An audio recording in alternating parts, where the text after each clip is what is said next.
Points table پر پہلے ایک نظر ڈالتے ہیں، اور جیسے میں نے آپ کو بتایا تھا کہ آج جو مقابلہ ہے ملتان سلطان اور کوئٹہ گلیڈیٹرز کے درمیان وہ 3 اور 6 نمبر کی ٹیمیں ہیں، اور اسلام آباد آن ٹاپ جس کے 5 میں سے 5 میچ جیتے ہیں، 10 پوائنٹس ہیں، یہ اسکرین پر بھی آپ کے سامنے آ گئے۔ لاہور دوسرے نمبر پہ ہے، کوئٹہ تیسرے نمبر پہ ہے۔ کوئٹہ کے 5 میچز ہوئے ہیں جس میں سے 3 جیتا ہے، 2 ہارا ہے۔ کراچی چوتھے، پشاور 5ویں اور ملتان سلطان 6 نمبر پہ ہے۔ تو کون کس طرح کیسے آگے بڑھ سکتا ہے اور جو کوالیفیکیشن ہے وہاں تک پہنچ سکتا ہے، اس کے حوالے سے ایک رپورٹ یاد کی آئیے وہ آپ اس ٹاپ 4 میں کوالیفائی کرنے کی جنگ، اگلے مرحلے میں جگہ بنانا تمام ٹیموں کا مشن۔ ملتان سلطانز کے لیے آج کا میچ ڈو اور ڈائی، کوئٹہ سے ہار گئے تو آگے جانا تقریباً ناممکن۔ امیدیں برقرار رکھنے کے لیے اب آخری 4 میچز جیتنا ہوں گے۔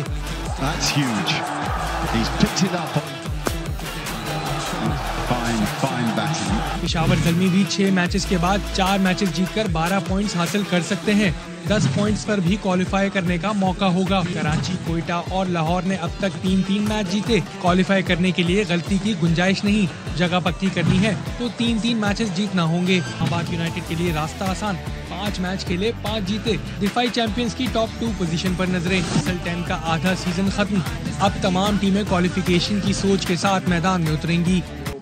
جی یہ سچویشن ہے، اور اس میں شاہد بھائی ایکسپرٹ ہیں، تو شاہد بھائی ذرا پوائنٹس ٹیبل آپ کے سامنے ہے، بتائیے کس کو کیا کرنا ہے۔ مسٹ ون سچویشن میں ہے ملتان سلطان۔ اگر آج کا میچ ہار جاتے ہیں تو انہیں بہت زیادہ ڈیپینڈ کرنے کا دوسرے اوپر، وہ اس سے ہار جائے، وہ اس سے ہار جائے۔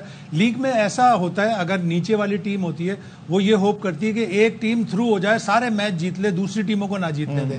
تو ایک گھچ پچ والا اگر ماحول ہوگا نا 6 پوائنٹس پہ، تو 6 پوائنٹس پہ تو وہ پہنچ سکتے ہیں، لیکن آج کا میچ اگر وہ ہار گئے تو ان کے لیے تقریباً ایک دروازے سے پیر ان کا باہر آ جائے گا۔ اچھا کوئٹہ کو دیکھیں تو شروع میں جو 1-2 میچ برے کھیلے تو ایسا لگا کہ یہ بھی شاید باہر ہی نہ ہو جائے، لیکن ان کے میچز کم ہیں۔ اسی میں ڈیسیشن آ سکتا ہے کہ کوئٹہ اور ملتان کے 2 میچز ہیں، اگر ملتان نے دونوں میچ جیت لیا یا کوئٹہ نے ایک بھی میچ جیت لیا تو ملتان تقریباً باہر اور کوئٹہ ہے۔ اوکے، تو یہ سچویشن ہے۔ ابھی ہم بات کر رہے تھے نا کہ standard of P S L, ایک چیز ہم سے مس ہو گئی کہ ایک ہفتے کا گیپ دیا ہوا ہے ٹیموں کو۔ 17 میچ کے بعد پہلا میچ ہو رہا ہے اگر کوئٹہ اور ملتان کا، اور 2 آنے والے دنوں میں مطلب 2 لگاتار میچ ہوں گے، تو یہ بنائے کس نے ڈراز؟ یہ کہ کراچی کو ایک ہفتے کا ریسٹ، کوئٹہ کو ریسٹ، نئی بلڈنگ بنی نہیں ہے لاہور میں، وہاں بیٹھ کے بنایا ہے، ویلڈ پوائنٹ۔ اچھا دوسری بات ایک اور بھی ہے جو اسی کے ساتھ ایڈ کر لیتے ہیں، جو 2 میچز کی ٹائمنگ چینج ہوئے کہ ملتان کا ڈے میچ پہلے ہٹا کے وہ لاہور لے کر آئے، اور پھر جو 10 تاریخ کا میچ ہے وہ ریسٹ ڈے کو 11 تاریخ کو ملتان میں شام میں ہوگا۔ تو یہ اب کیسے ریئلائز کیا کہ وہاں گرمی پڑتی ہے زیادہ؟ دیکھیں نجیب، پہلے تو یہ پوچھیں کہ کیا ملتان کی ٹیم سے یا جو انویسٹمنٹ کی ہوئی علی ترین نے، کیا ان سے پوچھا، ان کو کانفیڈنس میں لیا، بتایا کہ یہ پرابلم ہے؟ کیونکہ ایک فرنچائز ہوم گراؤنڈ میں کھیلنا انہوں نے، وہ آپ نے تو سارے اسٹیک ہولڈر سے تو سب سے لیکن بات ملتان کرنے نے کے اس بعد کے ہی اوپر کیا آبجیکشن کیا ہے۔ تو ملتان کا ایک ہوم میچ بات، آپ نے ان سے چھین لیا، لیکن وہ ڈے ٹائم پہ وہاں ہیٹ اسٹروک کی وجہ سے تو یہ ٹائمنگ پہلے سے ایڈجسٹ لاہور تو سوئٹزرلینڈ تو نہیں ہے نا، لاہور میں بھی میں گرمی وہی ہے۔ کہہ رہا ہوں کہ یہ چیزیں پہلے سوچنی چاہیے، یہ کوئی مذاق تو نہیں ہے۔ یہ کون لوگ ہیں جنہوں نے ڈراز بنائے ہیں، ان کو آئیڈیا نہیں ہے کہ آپ کو نہیں پتا کتنی بڑی انویسٹمنٹ ہوتی ہے کسی ٹیم کی، کیا انہوں نے پلانز کیا ہوتا ہے۔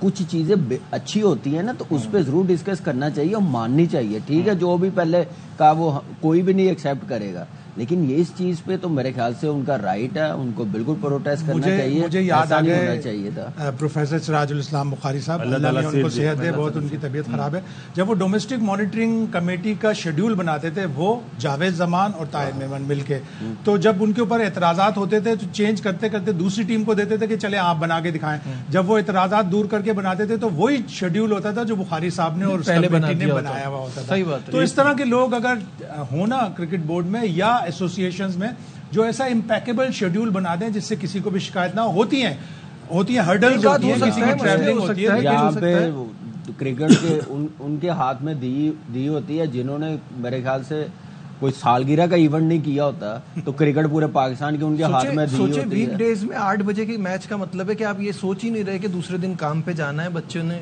کالج اسکول جانا ہے، کرکٹ بورڈ میں کام کرنا ہے۔ سب سے بڑی بات تو یہ ہے کہ ابھی آئندہ آنے والے میچوں میں 1 یا 2 میچوں میں بارش بھی ہے، بارش چلے وہ تو وہاں پہ 4 دن بارش ہے پنجاب میں نا, تو وہ جو ڈسٹربنس ہوگی کہیں ملتان والا میچ ادھر آتا ہے تو علی ترین تو بہت ناراض ہو جائے گا کہ ہمارا میچ وہاں چھوٹ ہو گیا, ہمیں باہر. بالکل رائٹ, بالکل, تو یہ ایشوز تو ہیں اور یہ پہلی بار نہیں ہے, یہ چلتے رہتے ہیں پاکستان کرکٹ میں.